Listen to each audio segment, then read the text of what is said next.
In 1988, Acclaim and Pack-In-Video released Rambo for the Nintendo Entertainment System, a game that reimagined the gritty, explosive action of the iconic movie franchise into an 8-bit side-scrolling adventure. Based loosely on Rambo First Blood Part 2, this NES title combined action-packed combat with RPG-style exploration and dialogue. A surprising choice for a game inspired by a movie known for its high-octane firefights. Rambo was developed by the Japanese studio Pack-In-Video, a company known for creating unconventional video game adaptations of popular media. Their approach to Rambo was far from straightforward. Rather than creating a straightforward run-and-gun action game like Contra, the developers infused RPG elements reminiscent of the Legend of Zelda II: The Adventure of Link. This design choice likely stemmed from the desire to give the game a sense of depth and progression, while also setting it apart from the many straightforward action games of the era. However, this blending of genres proved divisive, with some players appreciating the ambition, while others felt it clashed with the tone of the source material. The game follows the storyline of Rambo First Blood Part 2, but with some creative liberties. Players control John Rambo, who is tasked with infiltrating enemy territory to rescue prisoners of war held captive in a Vietnamese camp. The narrative begins with Colonel Troutman briefing Rambo on his mission. As the game progresses, players encounter dialogue sequences with NPCs, including unexpected allies and hostile enemies. While the basic outline aligns with the movie, the game adds its own twists and side plots, including a quirky element where Rambo must fight wild animals like snakes and giant spiders. One notable deviation from the movie is the presence of a good ending and a bad ending, depending on the player's actions.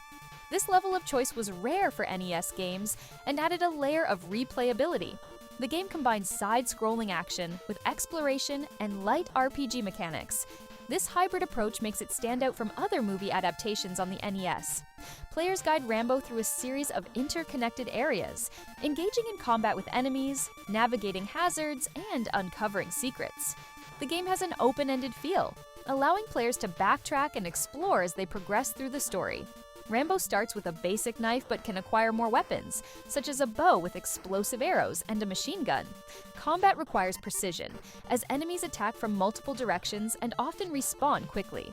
Boss battles punctuate the game, requiring strategy and upgraded equipment to defeat. The game features dialogue trees where Rambo can interact with NPCs, adding narrative depth. While most conversations are linear, they give players a sense of choice and progression. Experience points are earned by defeating enemies, allowing Rambo to level up and increase his health, making the game feel more dynamic.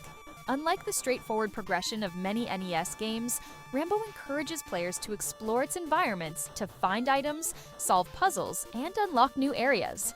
This design choice adds a layer of complexity, though it can also lead to frustration for players unfamiliar with the map layout. It borrows heavily from The Legend of Zelda II: The Adventure of Link, especially in its side-scrolling segments, RPG mechanics, and even its dialogue systems. This design influence is apparent in the gameplay structure and progression system. The developers took significant liberties with the Rambo First Blood Part 2 storyline. For instance, the inclusion of giant spiders and other bizarre enemies feels more like a fantasy game than a gritty war drama. Depending on player actions, Rambo offers multiple endings.